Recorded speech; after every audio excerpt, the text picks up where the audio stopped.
It used to be hard to find the exact auto parts you needed, and that meant spending a lot of time at swap meets. It's a different game now when you can order exactly what you need from eBay Motors. They have 122 million parts, so you can always find the right fitment. Spend less time searching and more time building with the eBay Motors app or visit ebaymotors.com. Let's ride. Holidays are here, and so is fashionable fitness. Gift yourself a Samsung Galaxy Z Flip 3 5G, a phone that folds in half to literally stand on its own. Pair it with the Galaxy Watch 4 for ultimate wellness and wow factor. Check health stats, flex personal records. Over 90 activities can be tracked, like biking, swimming, golfing, and more. Invest in yourself with tech made to crush goals. Holidays open up with Galaxy. Shop it all at Samsung.com. 5G connection and availability may vary. Check with carrier. Products sold separately.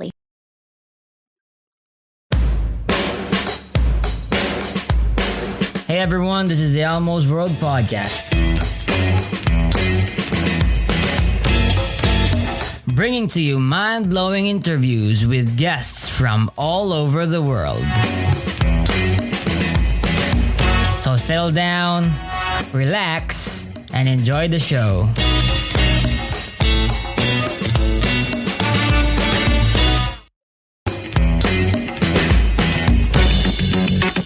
Oh yeah, by the way, if you like the podcast, please support Elmo's World Podcast on Patreon. Your support is what helps the podcast improve more and more.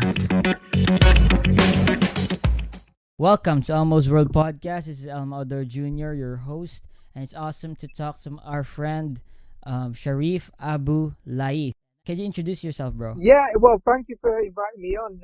Obviously, you mentioned my name, Sharif Abu Laith.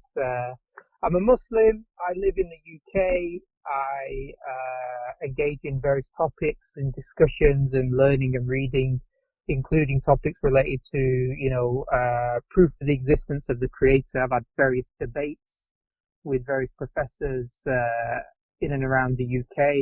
I mean, the last debate I did was actually at a university in Australia. So that was a couple of years ago. So I was invited there. So, and I've also done a course about how Muslims try to justify their beliefs in Islam. So yeah, that's a bit about me. I work and cool. And because you mentioned you have debates over the arguments for God, I assume you would be a theist. Yes, I'm a theist. Obviously, as a Muslim, we all believe in one God, one Creator. In Arabic, obviously, we use the term Allah, for the name of God. But one thing that needs to be understood as well from an Islamic tradition, theistic tradition, is that we don't have an anthropomorphic conceptualization of God.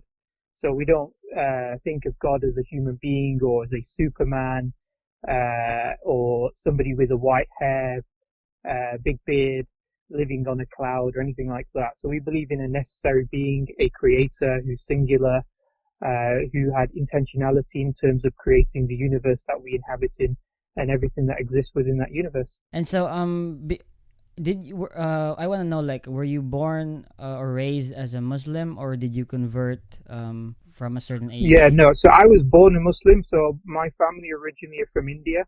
So I was born and brought up in the UK. So all of my schooling, all of my education was done in the UK. I was born here, and majority of my friends, majority of the people at my school were all non-Muslim. They're all white, ethnically white, English, people. So when I was growing up in junior school and then later on in high school, then going off to college, majority of the people that I interacted with were generally non-Muslims. And so in that environment, even though you may be a Muslim, you do get questioned about certain values and beliefs and practices that you hold on to. And so, it makes a person self-reflect as to, okay, why do I hold these beliefs? Am I just holding these beliefs because my parents hold them, because of the color of my skin, or is it because I have some level of justification, a rational justification for holding these beliefs? And everybody goes, I think a lot of people go through questions when they're younger and they're growing up. Why do I believe in what I believe in? Is there a God? Is there a purpose in life? And so naturally I went through these types of questions as well. And from that, I became convinced, that the faith that I grew up in had strong rational justifications for it. I've tested those beliefs out, so I've discussed with various non-Muslims of different persuasions, particularly with the atheists of various, levels, and it seems like, the arguments that were presented to me, the ideas and the evidences that, were presented to me seem to hold quite strongly and robustly, at least in my opinion. And in terms of, for example, how you justify your belief in God, what started you there, or what path did you take in order to truly prove to yourself that there is a God? So I think what's really interesting is at a young age, I was taught, by other Muslims that for a Muslim to have sound belief, that they must use rational evidence to justify it. So, as I was growing up, I was told that it is important to have rational justifications for belief in Islam. And in fact, there's a long heritage in the Islamic tradition. There's a famous scholar. He was from, I think, the 10th or the 11th century. His name was Imam Juwayni. And Imam Juwayni, in his book, he wrote a book called Al-Irshad, which means the guide. And it was a book about the evidences for the beliefs of Islam. And he said in the introduction, he said that the first obligation placed upon any Muslim, he's talking about Muslim, but extended to human beings generally, is to prove that there is a creator, is to prove their belief system, basically. That's the first obligation placed upon a person. And so, there has always been, and that's why, I think nowadays probably your listeners and other people have heard, this term, the Kalam cosmological argument. I don't know if you heard of that, Elmo. Yeah, I have. Yeah. So, so the term Kalam is an Arabic term. So these were, historically articulated by Muslims in order to justify the Islamic conception of the creator, of God. And so they use various arguments for this. So it's always been within the Islamic heritage, even within the Quran itself, that tells us to look at the heavens and the earth and contemplate upon life and contemplate upon the limited dependent things that exist around us, that there must be, contemplate these things and you'll see the signs for the existence of the Creator. I use your mind in a deep, enlightened fashion and you can come to the conclusion that a Creator exists. So it's within the Islamic tradition that we do that. So obviously I grew up, and obviously growing up around non-Muslims with different faiths, different backgrounds, and being told that you need to justify your belief through rationality, then I got, it was naturally interesting to go and study this, learn this. What do Muslims say? What do non-Muslims say? What do atheists say? In order to appreciate, the positions that I hold. Okay. So other than the Kalam cosmological argument, are there other arguments that help you prove to yourself that there is a God? Well, Kalam cosmological argument is a very broad argument. Yeah, so there's many different aspects within it. So I know a lot of people have heard the argument, whatever begins to exist has a cause, the universe began to exist, therefore the universe has a cause. Now, that's okay as an argument, but there are, stronger arguments, or even within that argument, you have to add certain premises to the point, to the argument in order to come to that conclusion of a creator. So, for example, the best way to look at this is maybe think about a person who has no memory and he finds himself on an island. Yeah. And, when he looks around to himself, he's going to ask certain questions. He's going to ask, how did I get here? Because he's got no memory, so he doesn't know how he got here. He's going to ask himself the question, what's going to happen to me? And why am I here? And in the same way, we as human beings, we come from non-existence into existence, and suddenly we find ourselves around in this world. And so these natural questions of how did I get here? What's going to happen to me after I die? And what's the purpose to this life? Are natural questions that all human beings should be asking. Normally what happens is we just simply fit within the society that we live in. So whatever the society says around us, we sort of just simply accept it in one way or another, rather than really challenge our beliefs. And that's what we need to start to do, to challenge those beliefs by going back to the first principal questions. And so if we go back to that island and that person that's looking around and he's trying to work out how he got here, then he's going to come to certain conclusions. For example, he's going to come across the fact that there's things around him, that they have a certain size, a certain shape, that they depend upon other things. Like maybe he comes across a tree and he knows that the tree requires sunlight or oxygen for it to grow, carbon dioxide for it to grow, that, animals, they require food, that they are a certain size, a certain shape. So everything that he sees around him is either limited and also dependent, these two things. I don't know if you're following the point. Yeah, yeah. So he's going to come across these things. So he's going to ask himself the question, okay, this limited thing, like for example, let's take the tree. He says, this limited thing, the tree, uh, what is dependent upon sunlight? Okay, so what about the sun? And he looks at the sun and he sees that the sun has a certain size, a certain shape, a certain amount of energy. It's also limited. And it's also dependent upon something as well. So it's dependent upon the fusion of hydrogen. So hydrogen atoms coming together, forming larger elements. I don't know if you've done chemistry, Elmo. Yeah, okay. So isn't it? When you form bonds, you release energy. When you break bonds, you need energy.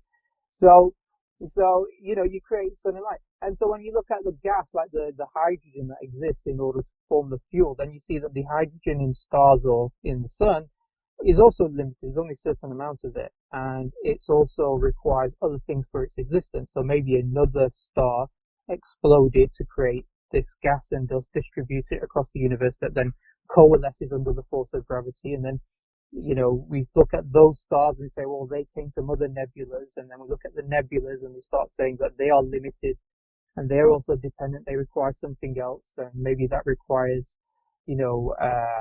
some other, force or limited thing.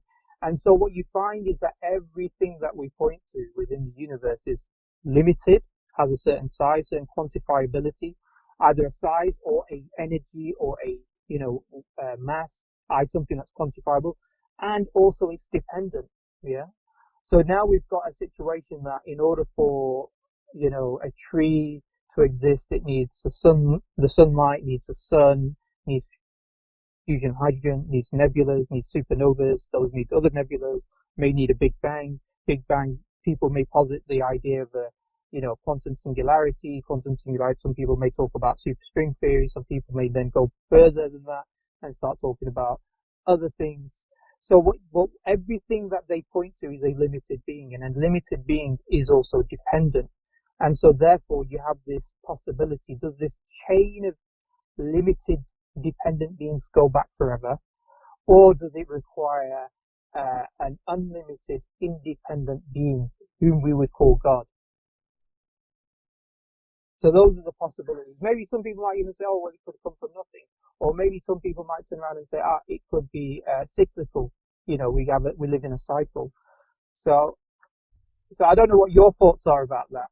Well, okay. I have had like a lot of conversations with atheist Christians or Muslims about their evidence for God, but it seems to me that the criteria depends on every person. Some require a higher degree of sufficiency of evidence in order to conclude that there is a God.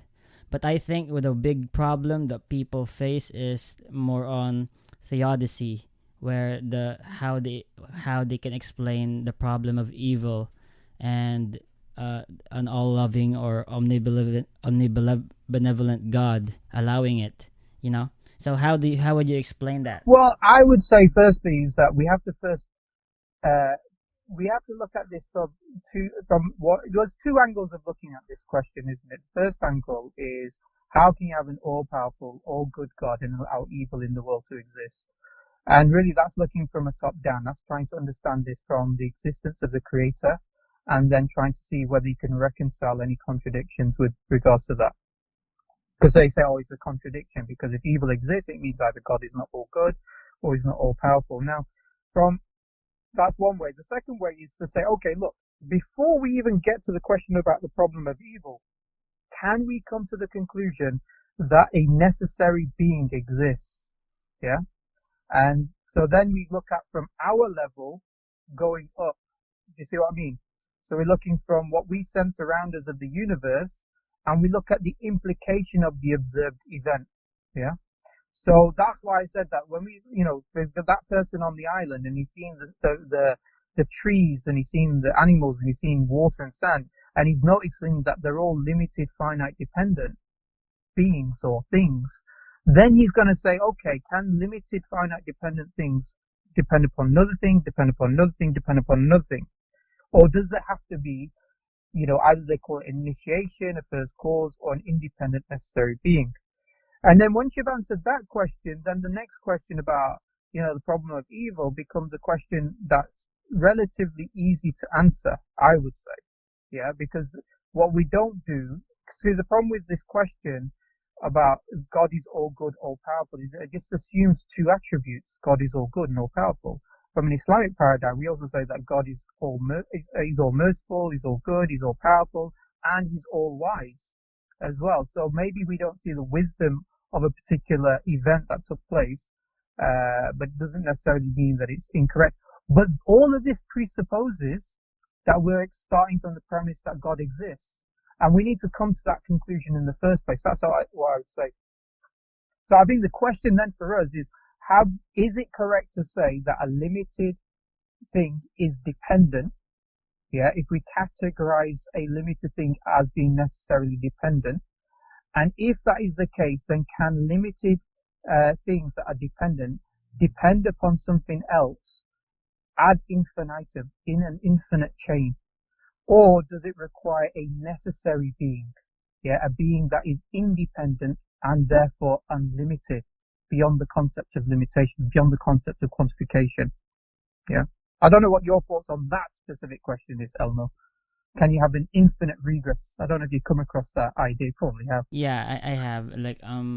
I guess that we would have to look at or be able to measure or quantify the dimensions and reality before the singularity of the Big Bang, or I don't know. But in terms of what it could be that where contingency leads towards, it might be ad infinitum, or it could be lead to God.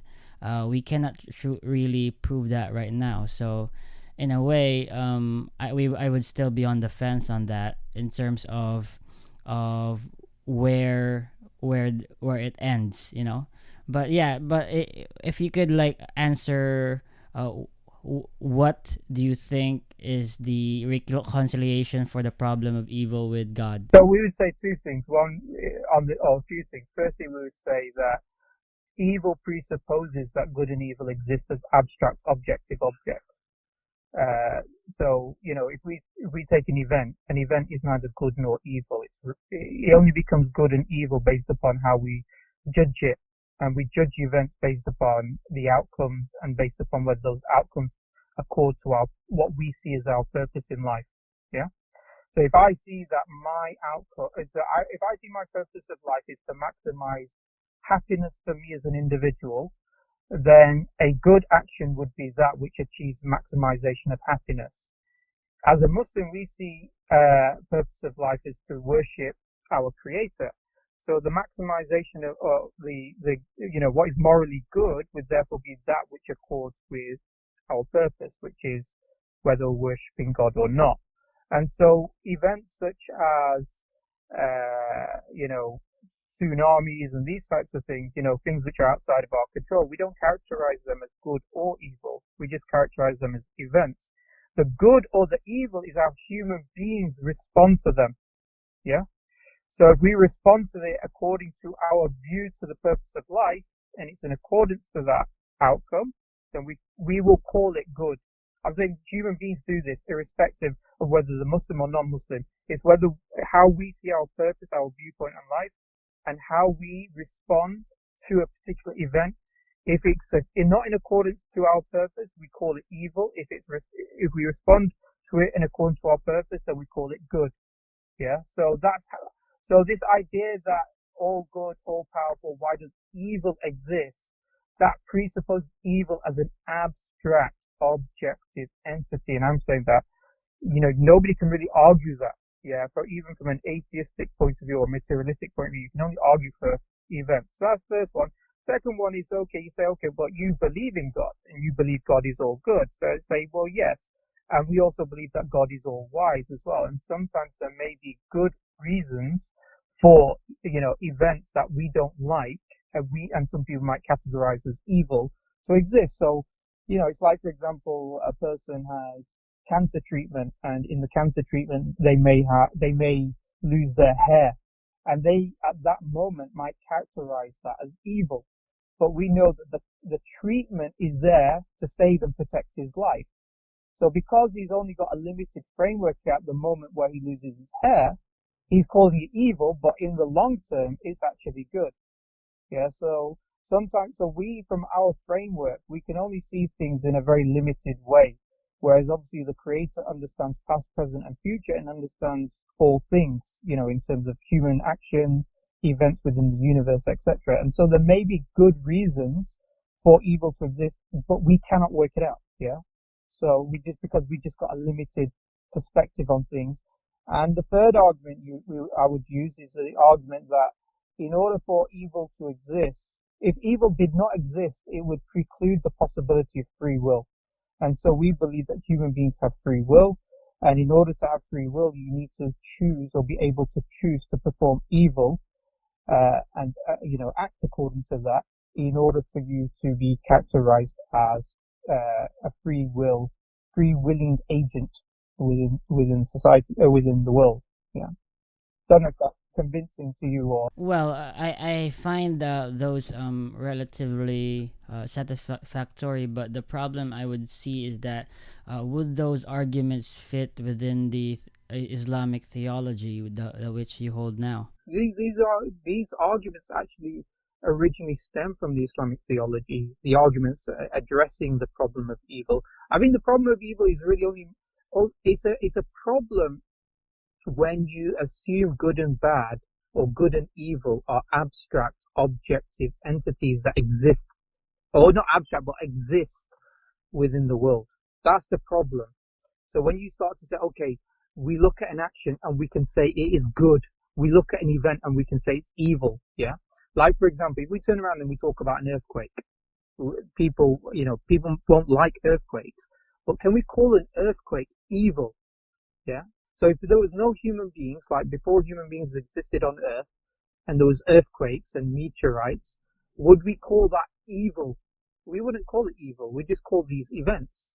So that's why we're saying that good and evil are relational to human beings, how human beings see them, and how human beings see things as good and evil or morality is based upon their viewpoint on life. And so as a Muslim, we don't look at good and evil from the perspective of maximizing benefit and minimizing harm. We look at good and evil about how we as human beings respond, in terms of what the Creator, what God expects us to do. And that's a very empowering concept, because there's a famous statement from the Prophet Muhammad, peace be upon him, and he said, strange is the ways of the believer, that when something good happens to him, he's thankful to God. And when something bad or difficult happens to him, he remains patient and God rewards him. Yeah. So no matter what situation that person is, so long as he responds in the right way, yeah, then he's able to be, elevated and, become good. And also you need to also appreciate as well, to a certain, how can a person be characterized by courage if he doesn't face fear? Yeah. You can't really call somebody he's courageous if he doesn't face a difficulty or fear. You can't characterize somebody as patient if he doesn't have to be patient about something. Yeah. Or persevering if he doesn't have to, overcome a difficulty. Yeah. So these moral characteristics that we strive towards are in response to events, and therefore that allows human beings to grow. And how about free will? I would think that how could you reconcile that as well with Islamic theology? Yeah, so so I think the problem of free will, not the problem, but obviously within the Islamic perspective and framework, we look at free will from the point of view that God gave us free will, that this is something that has a extra material reality that was given to human beings. And why do we say it's extra material? Because from a naturalistic or materialistic perspective, free will doesn't exist, because free will is just a product of the brain, and the brain is a product of physical non-conscious atoms, and these physical non-conscious atoms operate on the level of non-conscious physical laws. And so the choices that people make from a physicalist or materialist perspective are not real choices. They were predetermined, or they were determined at the point of the Big Bang. So in the Big Bang, set in motion all the laws of nature, all the matter that exists, then all of your choices would have been predetermined. It's like when you knock one domino over and a series of dominoes falls over. It's just going to fall over in a particular pattern. In the same way, our choices would be like that. So that is counterintuitive to our own experience. So in my experience, and I'm sure your experience, Elmo, we feel like we have agency. We feel like we made a choice to go on this podcast, or the people that are listening to it have a choice to listen to the podcast. Now, there may be external influences, but ultimately we feel we have agency within our actions. Now, if we cannot explain agency, from the material realm, or from materialism, from the universe, then if we believe that we have agency, then the agency must be outside of the material realm, meaning that it must be given to us. And that allows us to have a philosophical or rational consistency in how we act. Because many atheists, as you know, Elmo, will consider themselves as hard determinists. And as hard determinists, they believe that, we don't really have choices. But then you ask them, do you live your life like that? And they say, no. I go, do you believe that a society should live in that way, where people commit criminal acts? And you say, well, they didn't have any choice over it, so why should they have, so therefore they have no moral agency. They have no ability to make moral judgments. And they say, no, they shouldn't act like that.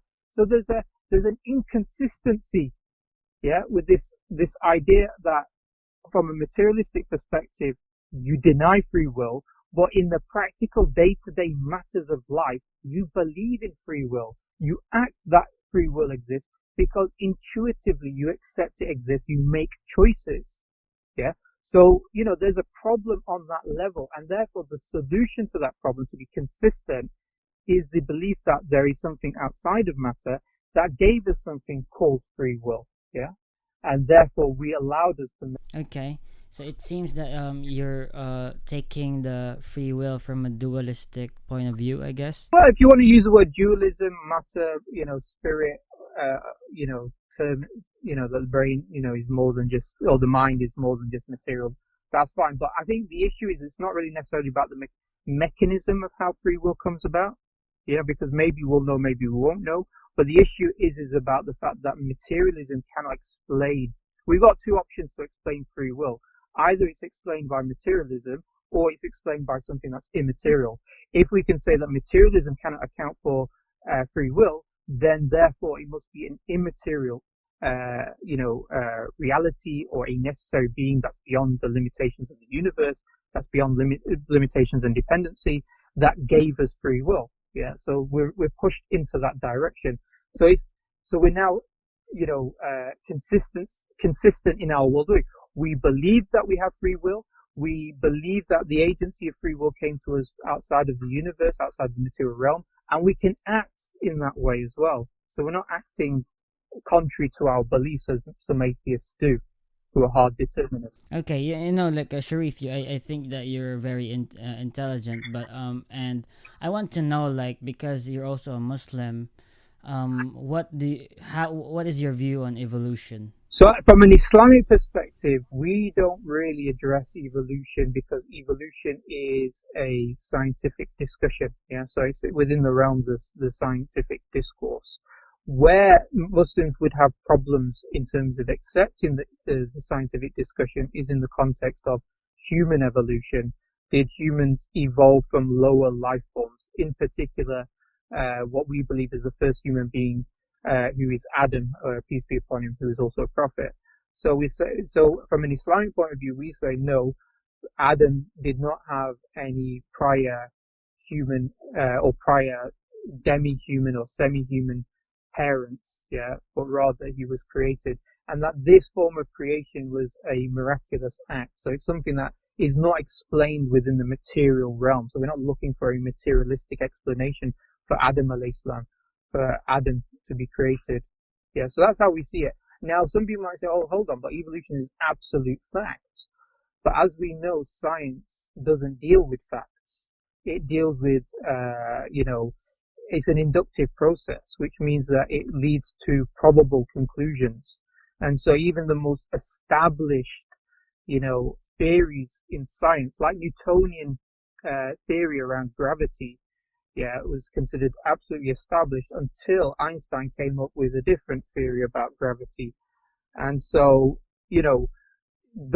because there's an inductive process. Inductive process basically means that you sense a certain number of events, and based upon the sensation of a limited number, you generalize to the overall, yeah, to the whole. And so there could be a problem in your generalization.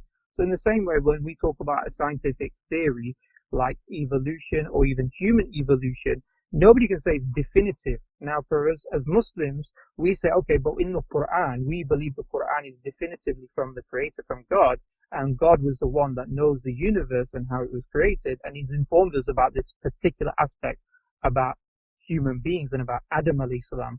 And so, therefore, it's consistent for us to take what the Creator says about the universe that He created, if we believe the Quran is from the Creator, that is, above a process of science which is inductive and has indefinite conclusions.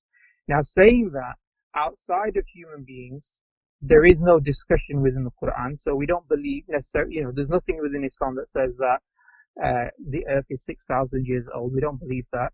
There's nothing within the Quran that says about, animals did not evolve. Animals were created in the same form that they are. So there's nothing in regards to that. So therefore, you can have a person who believes in evolution as a Muslim, but he makes special exemption to Adam alayhi salam, not based upon science, but based upon their belief in the scripture, which they may believe have rational, justified reasons for believing them. Okay.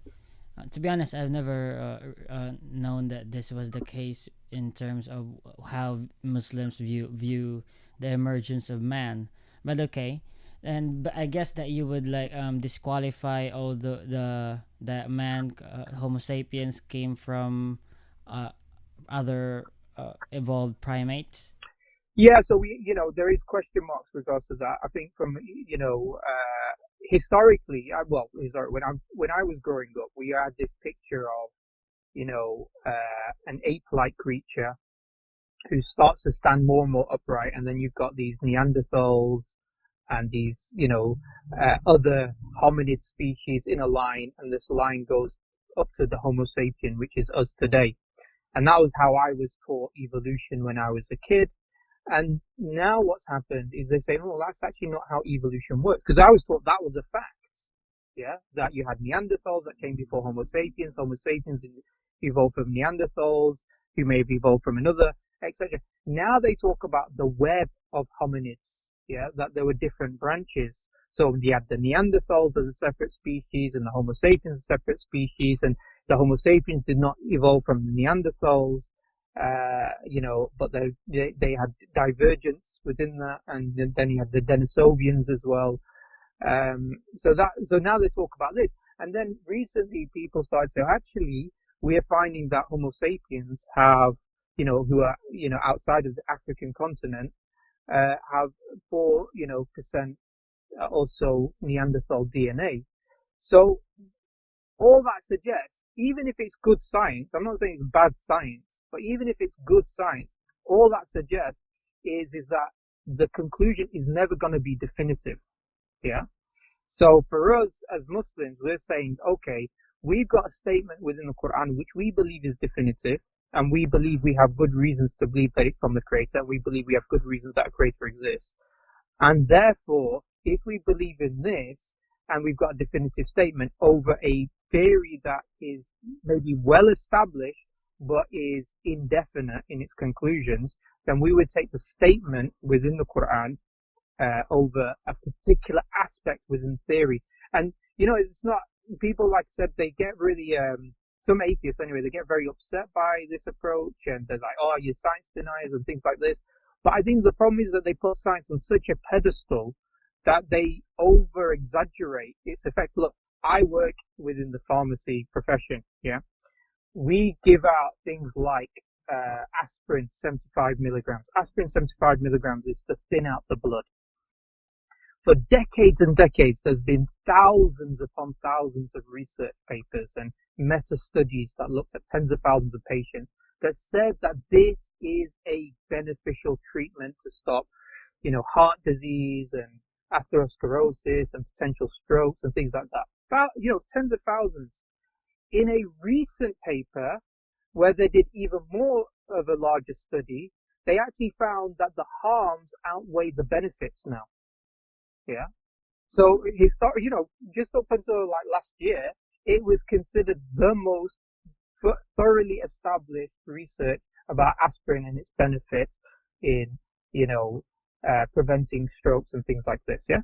So now, but then suddenly it becomes changed by another, data set. COVID-19 is another good example. How many studies have come? And it's not because there's science is evil. It's just the nature of science. It's the nature of the fact that we have a limited set of data, and based upon the limited set of data, we're trying to generalize a overall conclusion. And it's not always the case that we can generalize based upon the data, but it's not always the case that it will always be true. And I think this is an important point, when a person believes in what we call scientism, this idea that all explanations have a material origin, even when now the facts goes against them, or the data and the evidence goes against them, it doesn't mean that they will reject it. And one good example of this is a concept called abiogenesis. I don't know if you heard of this, Elmo. Yeah, I sort of, but I'm not. Can you enlighten me? Yeah. So abiogenesis is life from non-life. Yeah. So the origin of life. So where does the origin of life come from? Now, every single materialist, even scientists, when they look at the issue of science, will say life came from non-life. The original origin was non-life. Yeah. What evidence do they have? No evidence. Yeah. Why do they assume it to be the only explanation? They don't say, they may talk about, there was a meteor that came from Mars, and, it had germs in it, and these bacteria came to the earth, and then they evolved, etc., etc. But then you still have the question, where did those bacteria come from, that were floating in space? So in origin, they're saying, no, life ultimately came from non-life, abiogenesis. Yeah, that's what they call it. And why do they accept that? Because it fits within the naturalistic explanation, i.e. that all phenomena can only be explained by the world around you, the materialistic world around you. Why do I say there's no evidence for it? Well, one, there is no evidence for it. And secondly, what do we know about life? We know life comes from life. And we don't have, the data set of 100 or 1,000 or 10,000. We have billions of evidences for this. All evidence that we've ever come across with regards to life is that it originated from something that was living, not something that was non-living and suddenly became a living organism. But that doesn't stop people now to say, but, we believe in abiogenesis or abiogenesis because that's the only possible explanation that we can have. And this is part of the problem. When we look at the issue of whether it's evolution, abiogenesis, by the way, I'm not saying that in the future people won't be able to produce life from lifelessness, and therefore that's a proof for God. I'm not saying that, but I'm just showing the thinking process. The current evidence says we don't have any evidence from life from lifelessness. The only evidence that we have is from life that comes from other things that are living, So that's what I'm saying because of this. But what they do when you start to say that the only way to determine truths is by looking at material explanations. It's like being trapped in a room, and you're trapped in this room and you don't know anything outside of this room, and you see tables and chairs, and you ask yourself the question, where do these tables and chairs come from? And if you say that I'm only ever going to justify everything based upon what's existent in this room, then he looks at the table and chairs, He looks at the walls and the floor, and he sees that the floor is made out of wood, and the tables and chairs are made out of wood, and then he will, in his internal logic, say, and he'll be consistent based upon his assumptions, that the tables and chairs came from the floor. The floor is made out of wood, the tables and chairs are made out of wood. I'm not going to look at any explanation outside of the table, outside of the room. Therefore, he comes to this conclusion.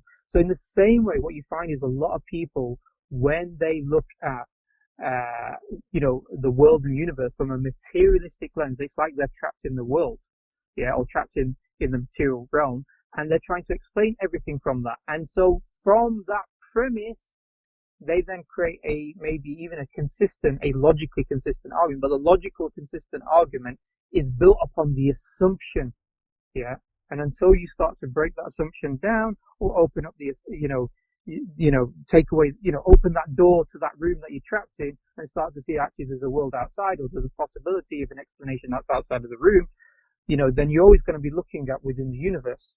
Yeah, and yeah, it is, but I'm trying to wrap it around my mind though. But okay. Okay. And in terms of, for example, because you're a Muslim, right? And because for me, I'm really into science, and I was also a young earth creationist, like when I was in high school, and I was deep into this stuff, like 6 days, literal, all that stuff, naturalistic phenomenon. But I came to some conclusions that I might not have been true to in terms of scientific studies. But I see your point there, that science is an inductive process, and there are gaps that we fill with hypotheses due to presuppositions, right? Yeah. Okay. And so no, what I was going to say is that the inductive it's like, for example, if I want to know what the boiling point of water is, and so I do 10 experiments and I try and keep all the variables the same, and I find after every 10 experiments, I'll say, okay, both water from all these 10 show that water boils at 100 degrees Celsius. And then I'll say, okay, my theory is, or my conclusion is that all water boils at 100 degrees Celsius so long as the room conditions are maintained, 1 atmosphere, etc.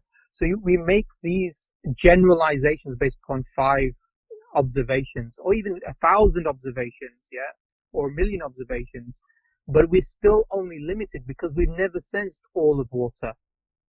So we can't make the conclusion that all water. That's why it's an assumption that we can generalize future events from past experiences.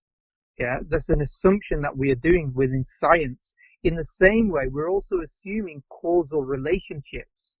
Something we can't prove within science. We have to use it. So if I take an experiment and I say, okay, I'm going to get a cup of water, and I'm going to get heat, and I'm going to use the heat in order to boil the water, the assumption in that is the fire causes the boiling. So it's something you have to assume prior to your experimentation. So there's a number of assumptions that you have to make in empiricism in order for the scientific method to work. Now, I love science as well, and I like the method, but I also am aware of these assumptions. Where the danger is when people start to make not generalized, but they make science the only method to obtain truths, and that is problematic.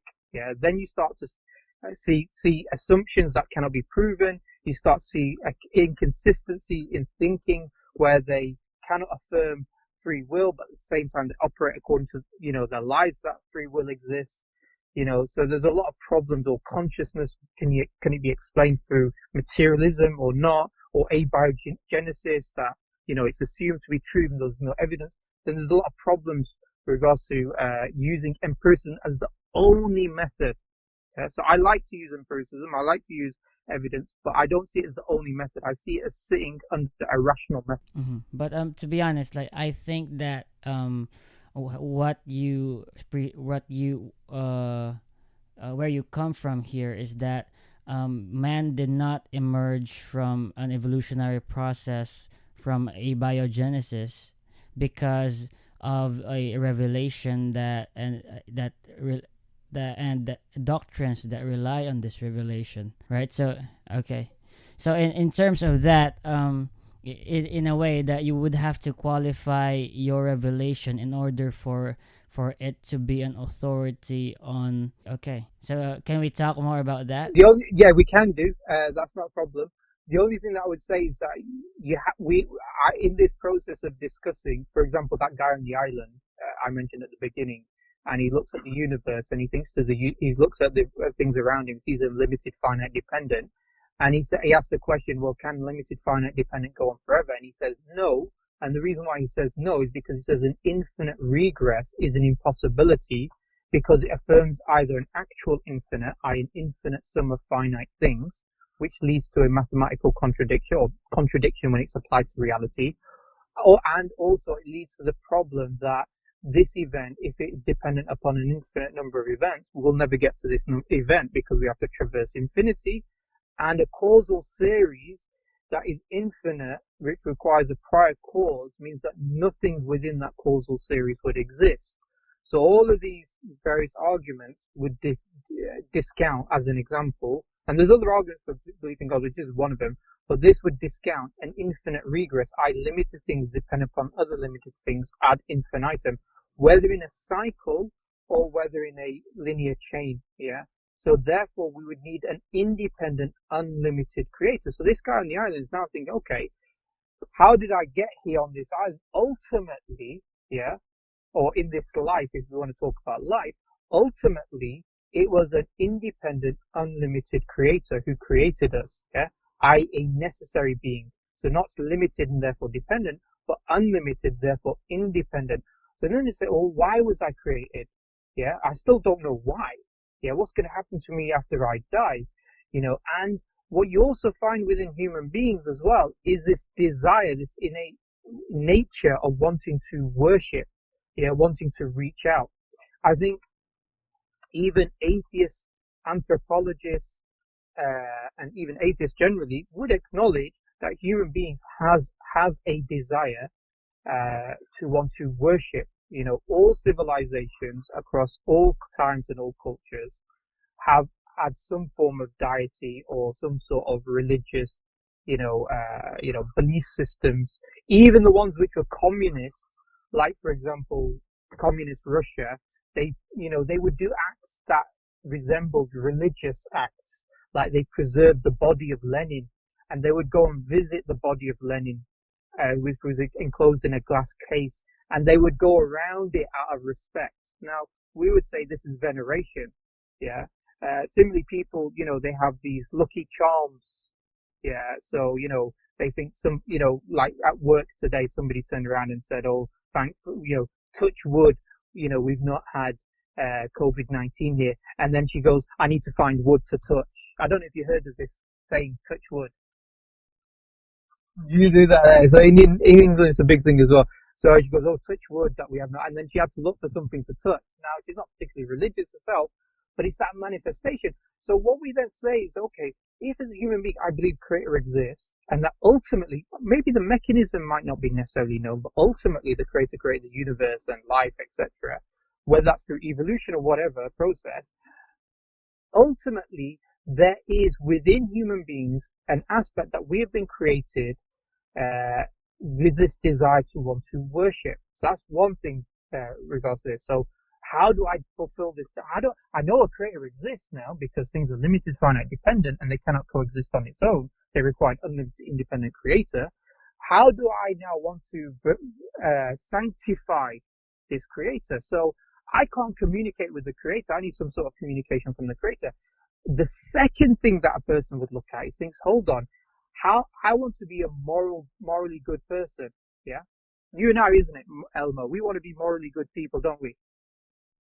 Yeah. So then the question, like I said at the beginning about the discussion problem of evil, acts in themselves don't tell us what's morally good or morally bad. Yeah. So this desire to be morally good, yeah, this consciousness and this desire to undertake moral agency and have free will to do morally good acts, yeah, is something that we all want, but we can't determine it without determining our purpose in life. And so this is something, again, we'd say is innate within human beings, an innate desire to worship and innate desire to be morally good. And none of these things can be known until we anchor it upon what this creator who created us with these innate desires wants from us. And then therefore, I would now start to look for revelation. I would now start to say, okay, is there some sort of communication from God? Do I get communication from God? Or, people are claiming to have communication from God. Okay, how do I test that claim? So then we start to test the various claims about, those who say this book is from God or not. And so this becomes the next step in the journey that we would look at. I've not gone into the evidences for the Quran. I'm just saying this is the thought process, a logical progression in the thought process a person should have. I see where you're going, but to then for me, like hearing what you said, it seems that in an analytic philosophy, you start your investigation of the reality of the universe through the subjective experience of humanity itself, and that's where you where you draw your conclusions for the innate disposition to worship God. Therefore, there's a communication from God, and therefore God exists, and you're able to know God's nature through the scripture and the messenger. And then because of the scripture, you're also drawing scientific conclusions to the historical evolution of mankind as well. Yeah, I would say slight amendments to that. So what I'm saying is that as a human being with we would say we as a human being need to come to observe the universe without preconception. Yeah, so we're not preconceiving upon the observation of the universe. Obviously there are natural, innate, conceptual tools that we have, like causality, like the idea that innately we believe in free will, and we have the ability to choose upon the actions that we perform. But we come across things within the universe without any preconception. So I'm not coming across the universe saying God exists, how do I fit God into the universe? I'm saying things exist, things that exist are contingent. And this is another argument, which means that they are possible beings. They could exist, they could not exist. They may exist in a different way to the way they exist now. So therefore, is the explanation of why they exist contained within themselves or external to themselves? Yeah. So I give this example. I think I gave this example to somebody else as well recently about a red triangle. Yeah.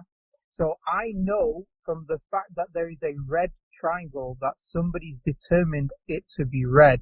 And the reason why is because it being red is a possibility from a number of possibilities. Yeah. So it could be black, blue, green, white, another color. It's not contained in the definition of being a triangle. So not all triangles are red. Some triangles are black, blue. And if it loses its color, it doesn't stop being a triangle. But if it loses the three sides, it's no longer a triangle. Yeah. So therefore, when I look at the triangle and I see that they say a red triangle, I see red is a possible being, a contingency, yeah, or I'm looking at a contingent thing, then I can say, okay, what determined it? It's not the definition of a triangle. So what determined it is outside of the triangle. Yeah. In the same way, we look at the universe and we see that everything within the universe is a possible contingent being. Didn't have to exist in the way it does. The laws of nature could be other than the way it is. Now, is the explanation of why these laws exist contained within the nature of these things? Yeah. And we would say, no, they're not. So therefore, they must be contained outside of, the explanation must be contained outside of nature. Yeah. Supernatural, if you want to use that word, or a non-naturalist explanation. And that's where we talk about a necessary being. A necessary being, why we use the word necessary, is because it's saying it's not contingent, it's not a possible being. It's not something that could exist, could not exist. It has to exist by virtue of its being. Yeah, it's necessary. And therefore, this necessary being doesn't require an explanation outside of itself. and therefore, like a three-sided triangle, to say why does a triangle have three sides? Well, it doesn't have to have an explanation outside of itself, because its three sides is how we define a triangle. Yeah, it's not quite the same analogy, but I'm just giving an example of what we mean by necessary. So we're saying therefore it must be necessary. Necessary in this context would also mean independent, eternal. So there's an independent, eternal being. So that's what I was saying. So we just look at things in a rational, normal way as a human being functions within life. We come to this conclusion. Then we're saying, okay, am I just going to come to this conclusion that a necessary being exists and just get on with the rest of my life? And I said, no, because not just me, but human beings as a whole want to pursue moral acts, but I can't work out moral acts for my mind. I can't say a killing is right or wrong. Yeah. I can't even say eating meat is right or wrong. Some people say, oh no, you shouldn't eat meat. Some people say it's fine to eat meat. Yeah. There's arguments for, there's arguments against. It all depends upon your view on life and your purpose for life. And that purpose is going to be built upon what we see comes after life and where we came from in life. Yeah, so if I came from nothing and I die and I go to nothing and I see my life is about maximizing personal benefit, then I'm going to see that as my purpose, and therefore that's going to be my moral yardstick. But if we've already concluded that a creator exists, then the next question, okay, so what comes after life? Well, I can't work that answer out. It's not a scientific answer. Yeah. So we have to look at potential evidences from those who claim revelation, whether that's Christianity, whether that's various Hindu scriptures, whether that is Zoroastrianism, whether that is Islam, any of these various world views. We have to look into this, yeah, and we have to investigate. And also the other argument I was using is the fact that human beings across humanity for all time have always had this desire to worship. And we're saying that desire, that innate desire to worship or sanctify, is something inbuilt in human beings. It cannot be explained by matter. Ultimate explanation exists outside of matter, i.e. the necessary being brought this innate desire to worship. Yeah, and that worship would mean worship the necessary being. So how do I worship? How do I communicate? All of these things require me to look for a communication, because I can't communicate with something outside of the universe. So I'm looking for something outside of the universe to communicate with me. Yeah. And therefore, people have claimed that they've received various revelations, various religious figures and philosophers or prophets or whatever they want to use the word. So I'm going to look for these claims. Now I'm going to look for religious claims. I'm not going to look for non-religious claims, because non-religious claims does not put this idea of God central in their worldview, like capitalism or communism. Yeah, and I've already established through this various arguments, if people accept it or not, separate issue, but I've already established that there must be a creator. So now I'm looking for a claim that claims to be a communication from this creator. So capitalism, communism don't claim to be from a creator. So now, how do I find? So then I've got to look at what yardstick I'm going to use. Now, one of the yardsticks that I will use, one of the rational filters I'm going to use, is the claim that this is from God. Does it fit with my rational conception of the creator as a necessary, independent being beyond the universe, beyond limitations? If it doesn't fit within that rational conception, then what is being communicated is false. Yeah? That's why, as a Muslim, I don't necessarily believe in Christianity because of the problem of the Trinity. Yeah?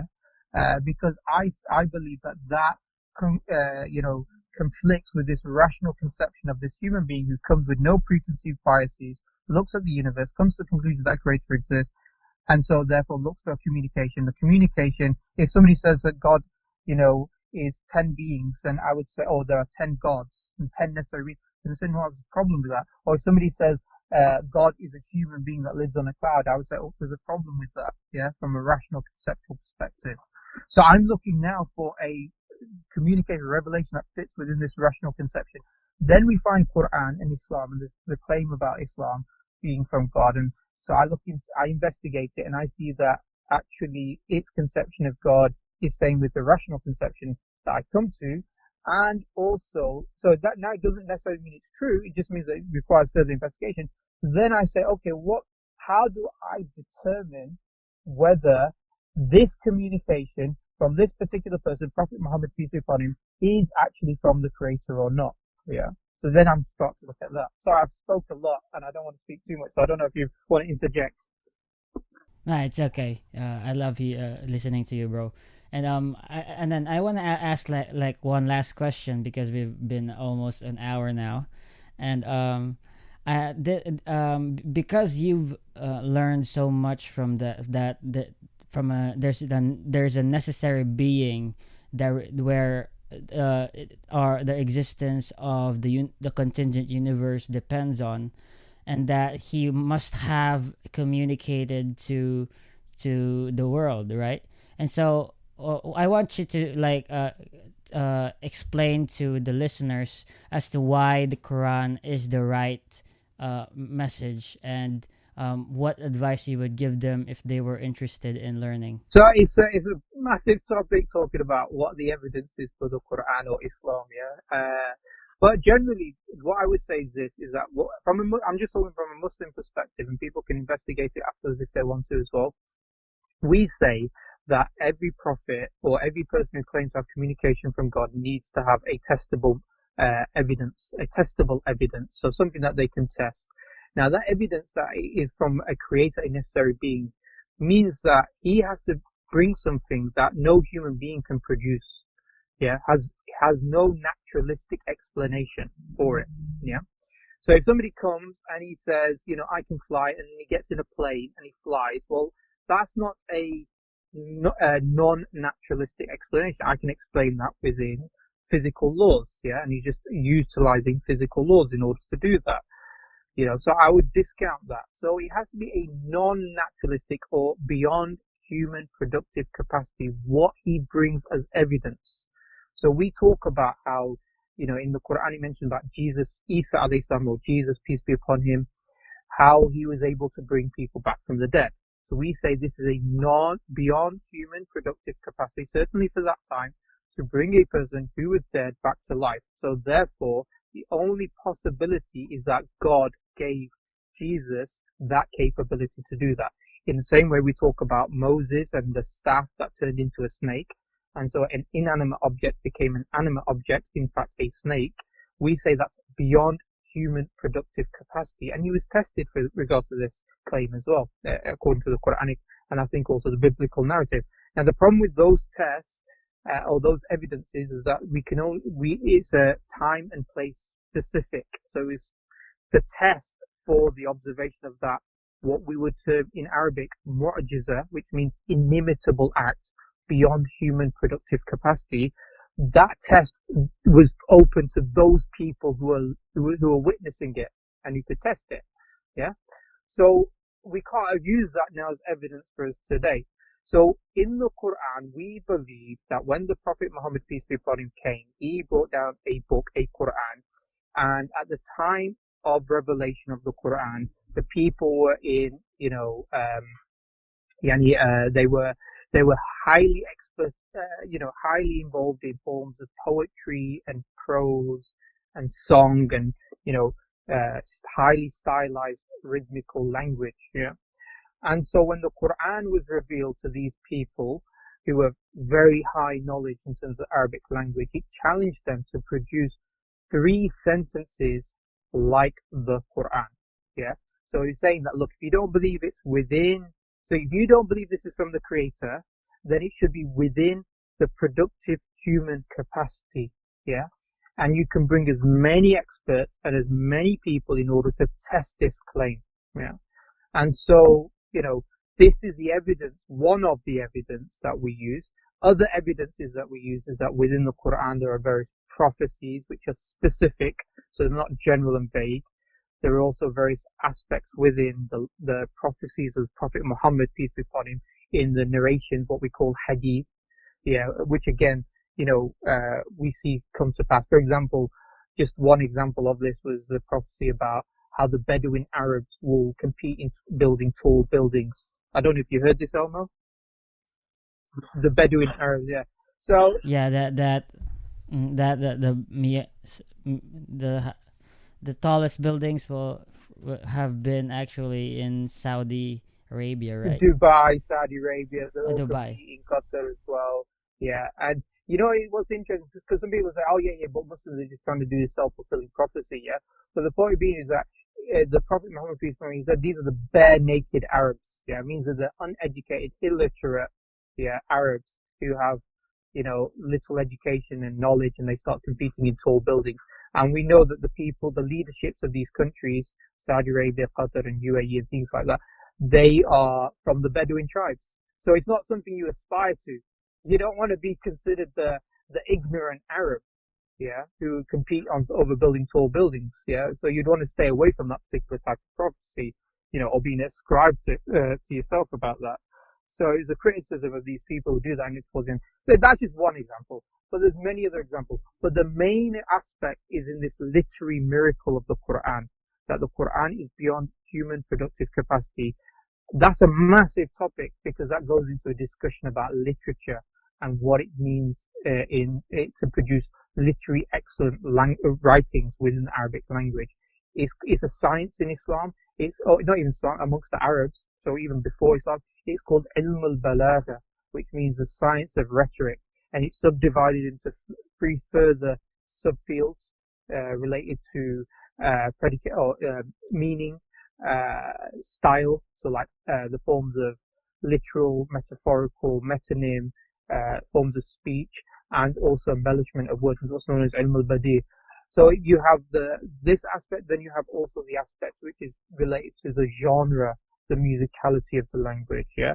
And so what the Muslim claim is, or what the Quranic claim is that if the Quran could be was produced by human beings, then you could produce something equivalent to it by matching its genre and also matching, not bettering, just matching its balagha, its rhetoric, yeah, its expression of meaning.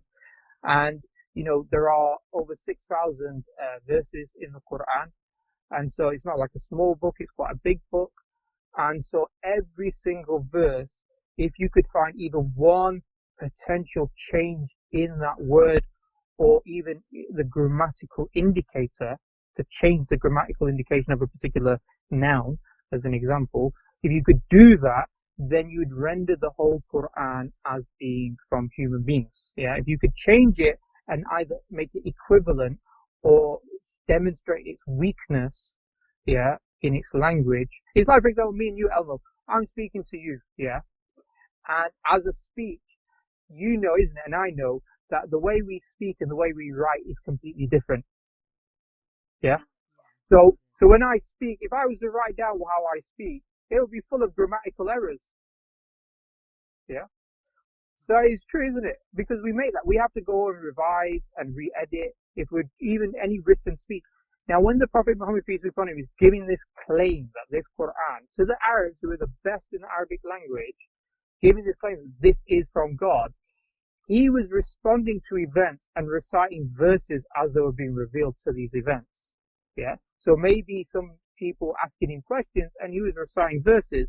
Maybe he was being accused of something, you know, in a hostile environment, and he's receiving what we believe is revelation. He's reciting verses, and the verses that he's reciting ad hoc, you know, as it came to him, were in the best form of speech, such that there was no ability to. And once it's been said to non-Muslims, to people who maybe even, you know, antagonistic to his message, there's no way of revising it. If he's made a mistake, the Prophet Muhammad peace be upon him made a mistake, there's no way of revising it. His claim would have been, you know, destroyed there and then. They say, oh look, you know, you've made a grammatical error. You shouldn't have said that there. Yeah. But the fact that they couldn't do this, and then they could go back to the Quran and revise it and look into it and try to look at the verses and try to change it or produce their own verses similar to it, and they still couldn't do that. What we believe is a testable way of understanding how to affirm the Quran. Now, people, that's very brief. That's very, you know, I've just gone over it really, really quickly and maybe spoke too long about it, but still, it's a very, very quick overview in regards to it. But what maybe the take-home message is this, is that as Muslims, we don't accept claims on its own. We have to test the veracity of the claim. Yeah. So we don't say that whether people agree with the assessment that the Quran is a miracle or not is a secondary point. The main point is the fact that we as Muslims believe we need to have a testable way to affirm a claim to revelation. Yeah. And that testable way can be something that can be judged by the mind.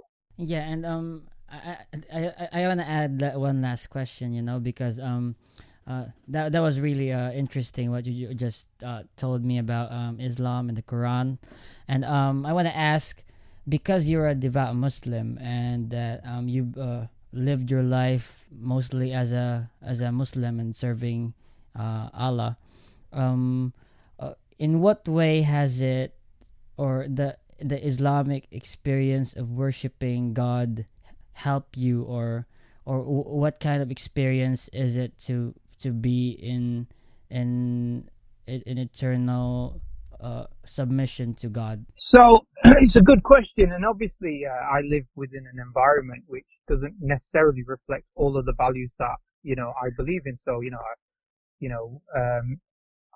you'll see restaurants that will sell alcohol. You'll put the TV on, and there'll be maybe ideas and concepts that are not necessarily in accordance to it. But I think ultimately what you do is you strive as best as possible in order to try to fulfill what you believe that your creators commanded you to do. And what it does is that it takes away responding to the environment based upon sort of a sign stimuli response. I don't know if you heard of this concept, sign stimuli response. It's like in animals, what they do is they just respond to the environment, yeah. But rather you're responding to an idea, yeah. So if I come across somebody and I don't like him, yeah, he's rude to me, and he's rude to me, and I need to help him out, yeah.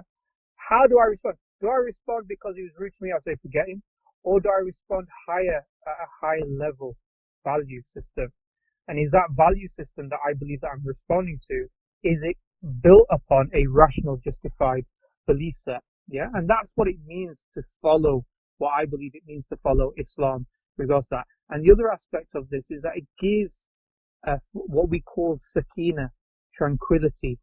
And what we mean by that is that whether you're Muslim or not, whether you're theist or atheist, you're going to face problems in your life. Yeah, you're going to face difficulties, you're going to face ups and downs, you're going to have to face moral choices to make, difficult choices, deaths, illness, destruction.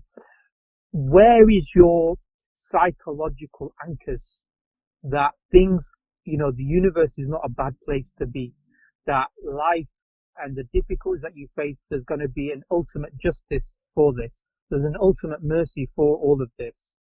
So with regards to responding according to what, Islam says about the difficulties that we face, then we gain that level of tranquility. So actually, you know what?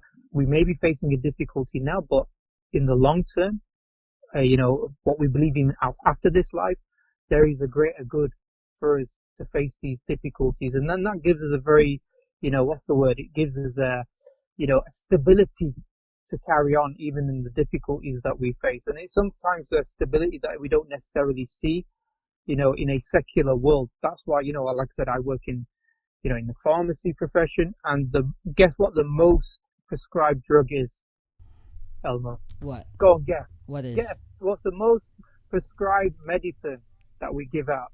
Aspirin. No. Aspirin. Not aspirin. Aspirin is quite high. Antidepressant. What is it? Antidepressant. Okay. There's a big, massive problem with depression. Now, I know the science behind depression, so I know there's two types, reactive and non-reactive depression. There are some problems with regards to depression which is biological, but a lot of people suffer from mild to moderate depression, which is reactive. Reactive basically means there are events in their life that find difficult to cope with. Yeah. And this is what I think belief systems give people. Yeah. I certainly a belief system that's built upon a spiritual basis, because it gives a person the view that actually this world is not it. Yeah. If I've not made it in this world and I live a rubbishy lifestyle, that's not it. There is a bigger universe, or beyond this universe, a bigger horizons out there, and that so long as, even if I don't achieve everything that I wanted to achieve in this life, so long as I've lived a good life according to what my belief and my scripture says, then God willing, I will be rewarded for that. Yeah, and there will be an eternal life regardless of this. And that gives, like I said, a stability and a foundation to a human being, I think. So that's the end of it. Thanks for tuning in, guys. This is your host, Elmo Ador Jr. And thank you for listening in. And please subscribe. Please follow us on Facebook. Please follow this. Please. Thanks.